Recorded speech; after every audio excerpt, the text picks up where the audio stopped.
The thing about supply and demand is that barring some black swan event, it will happen.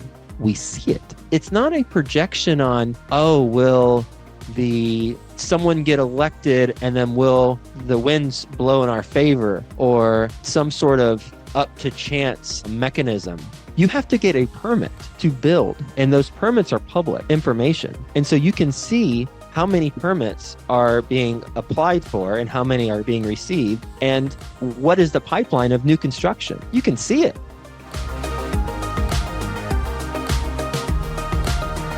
Today on the show, I have the pleasure of welcoming back a really good friend of mine and a good friend of the pod, Mr. Joe Fairless. Now, Joe, for those people who don't know who he is, he has built a company called Ashcroft Capital with over $2.8 billion of assets under management. And he's also responsible for all the equity raising at Ashcroft Capital. And besides that, he also has a freaking fantastic conference called the Best Ever Conference, which is hosted once a year.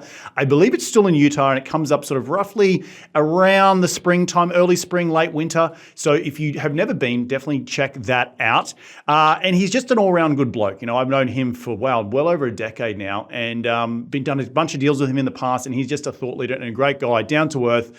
And I'm really pumped to welcome him back to the show. He's been on the show many times before, so if you don't know his story, please go back and listen to it over and over again, or just Google his goddamn name, because he is everywhere. But enough out of me. Let's get him out here. Welcome back to the show, my good friend, Mr. Joe Fairless. How you doing today, mate?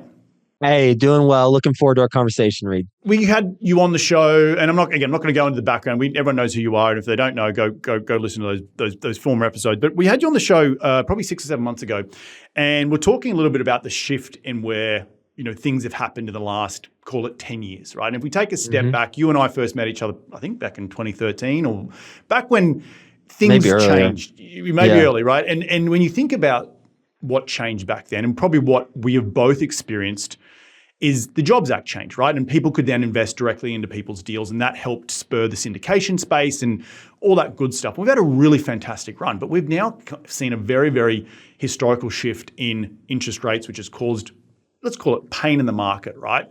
And so you're seeing it as a very good opportunity, buying opportunity, because we just spoke about it offline. But do you want to talk a little bit about how Ashcroft is positioning themselves right now to really go out and take opportunity of what we're seeing in today's market? And we'll unpack that more. I know we're just diving straight into it for the listeners, but you and I are pretty advanced in how we talk. So we want to keep, if you ain't keeping up, it's good to dive right in. Go listen somewhere else. So, but let's start with how Ashcroft is shifting or looking at different data in the market to point where you're starting to acquire new deals, because I do know you have a couple of deals under the belt right now. Let's give some context for what has happened. So we know about the Great Financial Crisis, 2008, 2009. We know that during that time, there was no new construction, there was no lending. And then as a result of no new construction, no lending, there were no new apartments that were started. And what happened after that period of time? Well, cap rates started compressing, and the rents went up. And it was open season for having a wonderful time in apartment investing. And that is from, about 2012 to, call it, 2021 or so. And then the interest rates. Well, I'll talk about the interest rates in a moment, but from 2012 to 2022, there were over 3 million more new households formed than apartments completed. And so we're coming into 2012 at a deficit. And then over the next 10 years, there's even more of a deficit as a result of more households and just construction not being able to keep up with new households forming. And then, so apartment investing is doing really well. Things are great. And then interest rates rise unexpectedly by most, myself included, though to which degree that they rose. And that essentially froze the capital markets. And it's tough to get financing, not impossible like 2008, but really tough to get financing. Rate caps shot through the roof. And the transaction volume plummeted with trading apartment communities, because the owners of the apartment communities like, well, we got a pretty good asset. It's performing.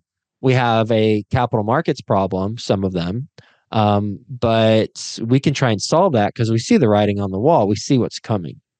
And here's what's coming.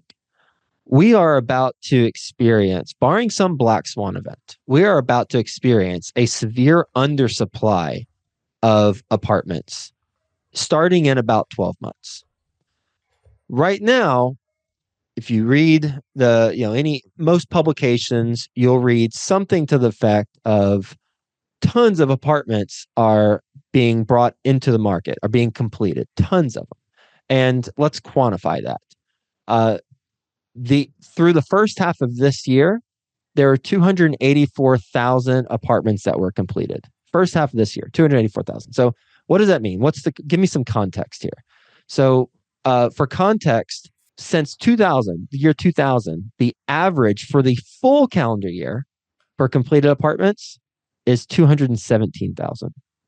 So for the full calendar year, 217,000 apartments completed. For this first half of this year, 284,000 apartments completed. So clearly, apartments are currently flooding the market. But here's what's interesting. The average occupancy rate nationally, 94.2%. And that has held at the same percentage, 94.2% for the last 3 months. So we've got a historical flood of new apartments coming into the marketplace, and yet occupancy nationally is holding at 94.2%. So as apartment owners, we're looking at this like, man, we're getting punched with capital markets. We're getting punched in the other direction with the supply. If you're an owner in the Sun Belt, then your rents are probably flat. Or negative. If you're an owner in the Midwest, you're doing a little bit better, statistically speaking.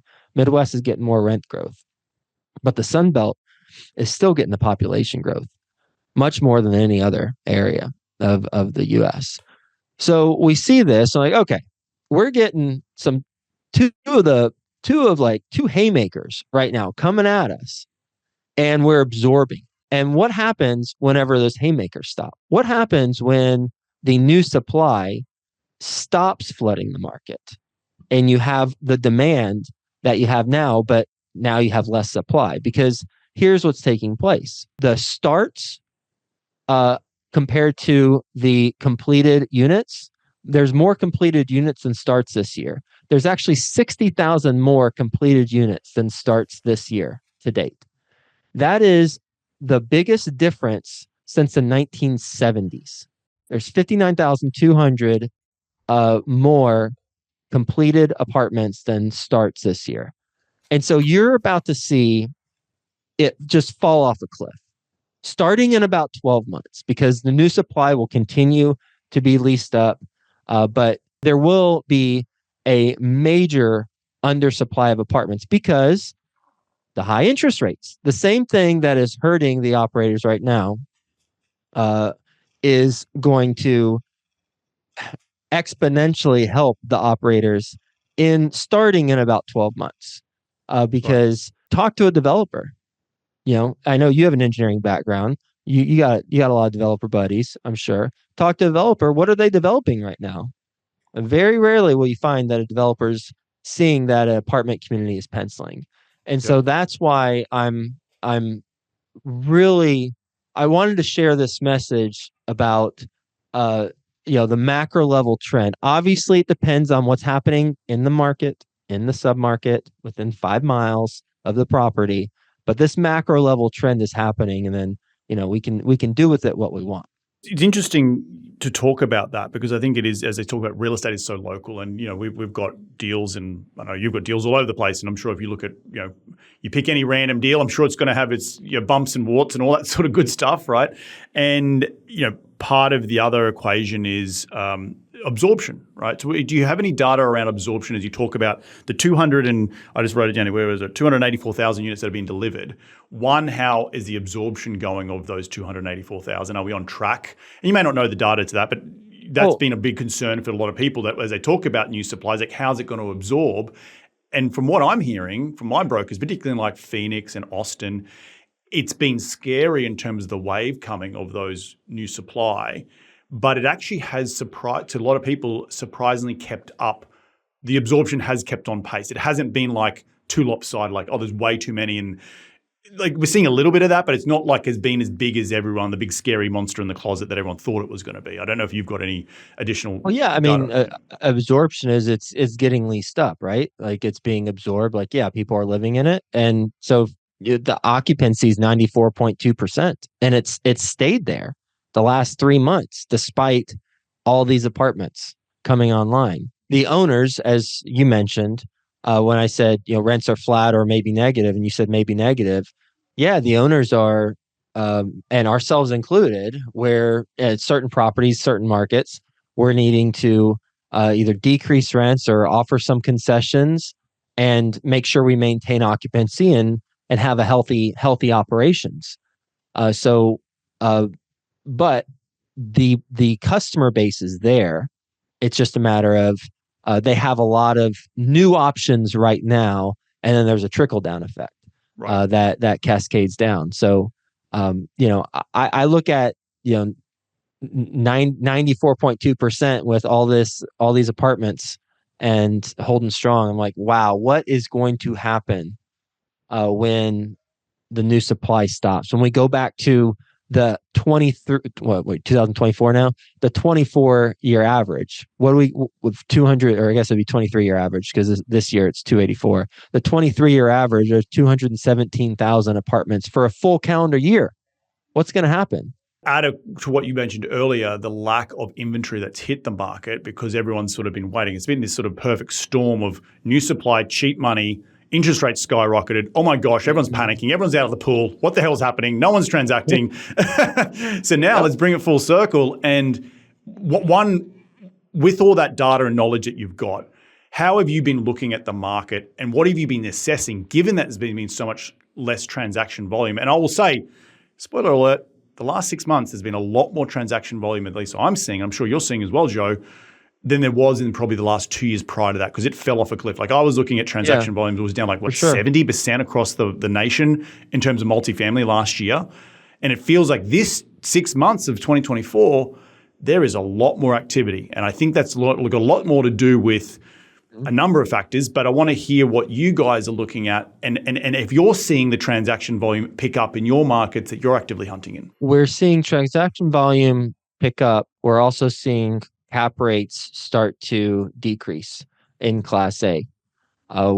We looked at 7 properties. We're close, if not in best and final on those properties.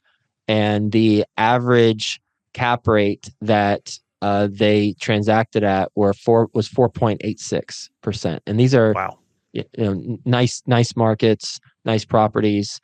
And that, 12 to 18, about 12 months ago, if that would have sold, it'd be 5.5 or so, or probably about 5.5.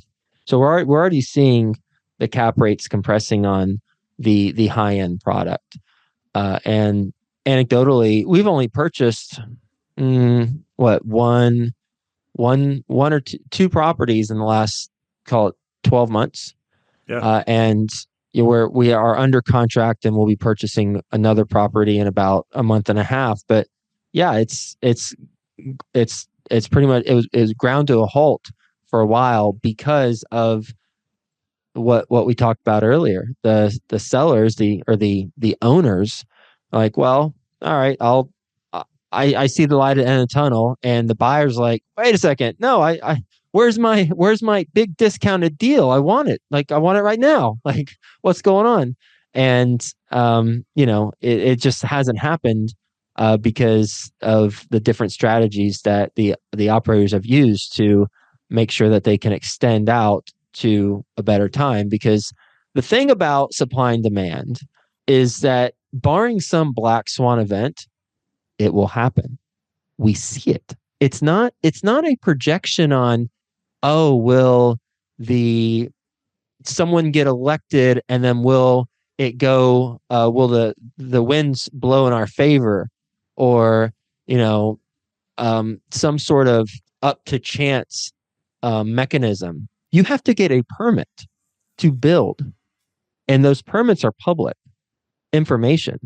And so you can see how many permits are being applied for and how many are being received, and what is the pipeline of new construction. You can see it, and you can see it. It takes 18 months or so, right? Like maybe 24 months to from beginning to okay, now it's stabilized, leased up, and we're doing something else with it, permanent financing or selling it.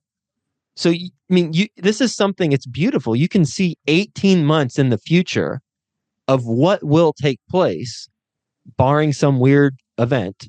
You can see it, and that's why I feel so strongly about making sure that we all are aware of what's going to take place, so that we can prepare ourselves to either just watch it, or participate in it and benefit from it.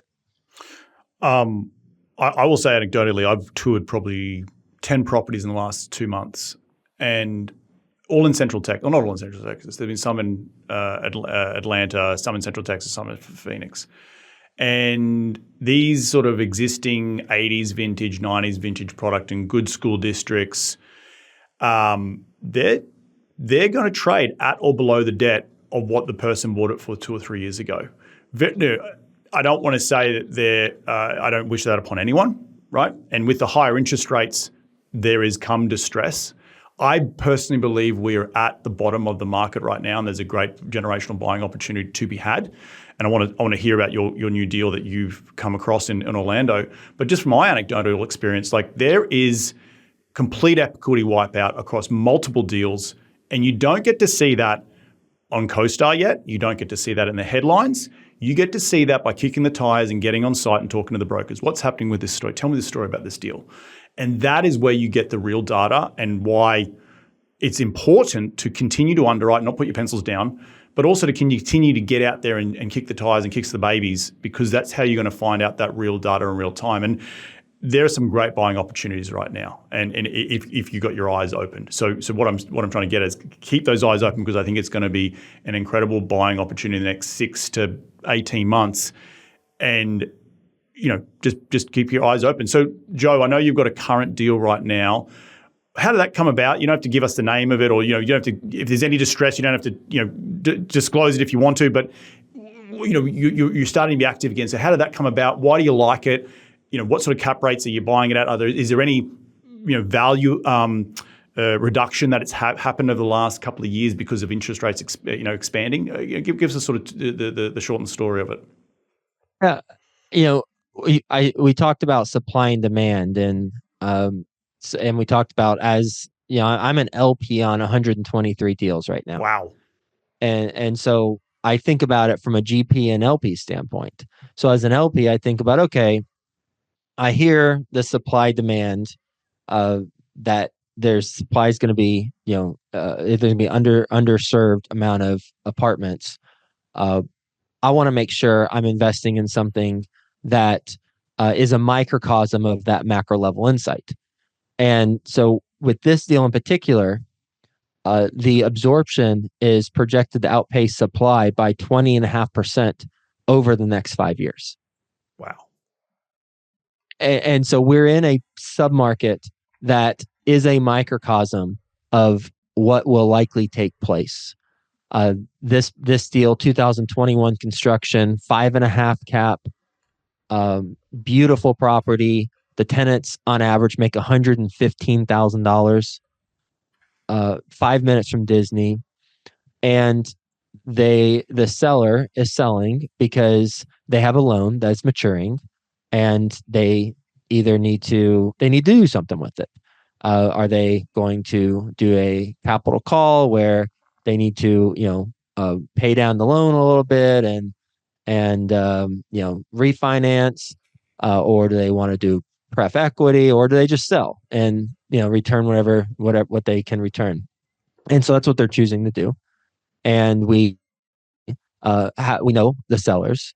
And so, it is the prototypical deal that we would want in this period of time right now, because the property has been competing against three new developments, and those three new developments have been leasing up. And as you know, when properties lease up, they give concessions because they want to get out of the new construction loan into permanent financing. So they want to get out of Dodge as soon as possible from the new construction loan and get into nice, safe debt. So they offer concessions, and as a result, the surrounding communities, they got to compete with that.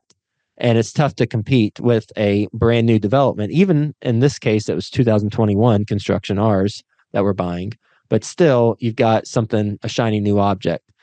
And so as a result, the current owners of the property have had to offer concessions, lower rent a little bit so that they could keep up with these lease ups. Well, the lease ups are now about 70% done. And so we're in, the seventh inning of being completed. And then after they're completed, there's major upside, because then we do mark to market. The rents that the property currently has, they're not market rent because of what was happening in the past. But now we'll be able to bring it up to market rent. And so that's a big value add component to this deal. There's a lot of risk in the renovation approach when you do a deal relative to other aspects of a deal, because it's tough to renovate a property and there's a lot of components to it. With this one, the risk is mitigated because there's no renovation. We're just doing a mark to market increase. And, we might do a tech package also to help with the rent bump. But there's a huge value add component with some mitigation of risk as a result of high quality the units are and just the mark to market. How has that changed for you? Because I know you've been a value add investor over the years. Are you guys as a company looking to shift to that core plus new product given the story? We're looking to capitalize on the opportunity that makes sense.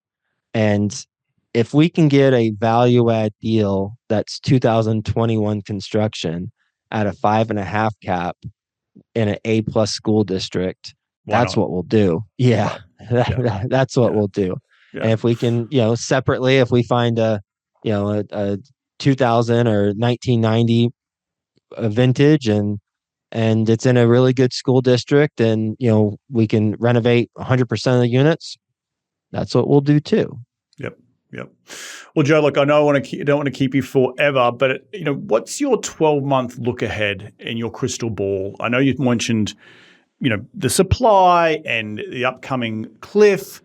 Any advice for people out there over the next 12 months in terms of what you guys are doing internally at Ashcroft to really pounce on the opportunity that you see right now? I would say educate your investors about what's going to be taking place, and continue to expect to see the same type of headlines in the news publications about tons of supply hitting the market in multifamily for the next 12 months. 12 to 18 months from now, the story is going to start to shift. In 18 to 24 months, it's a completely different conversation. I love it, my friend. Where can people reach you to continue the conversation? They want to hear about more where that deal is at, what you're doing with it. If you've got a live webinar, where do they go? You can go to ashcroftcapital.com and current offerings, the tab current offerings, and you can look at Braxton, the deal, and talk to a team member of ours and watch a video on it. Awesome stuff, man. Well, look, again, thank you so much for taking some time out of the day to share some just incredible insight. I just want to repeat some of the things that I took away from today's show. I think the ability to look at the new supply coming online and looking at 284,000 is what has happened today. And I think you mentioned a bit over 217,000 is average over the last 23 years in terms of new supply hitting the market. So it feels like we're in this deep hole because there's too much supply, but you got to have don't look just in front of you. Look, the forest between the trees. There is light at the end of the tunnel, and understanding what that means for your existing assets, one, and two, what does it mean for you buying opportunities, and how can you capitalize with the third thing laid on top, the distress in the debt market. And I think all those things coming together and really taking a hold and a grasp of that to really guide your principles of investing moving forward, given the last 24 months has been, I think, a really powerful message today. But do you want to add anything to that before we wrap? Nailed it. Well, mate, thank you so much for taking your time out of your day to jump on the show. Enjoy the rest of your week, and we'll catch up very, very soon. Thanks, Reed. Thanks, everyone. Well, there you have another cracking episode jam-packed with incredible advice from Joe. Remember to head over to ashcroftcapital.com, click on the current offerings, and you'll find the new deal in Braxton in Florida if you're interested to check that out. We want to thank you all again for taking some time out of your day to tune in to continue to grow your financial IQ. If you do like this show, give it a review on iTunes, give it a 5-star review, share it with your friends, and we're going to do it all again next week. So remember, be bold, be brave, and go give life a crack.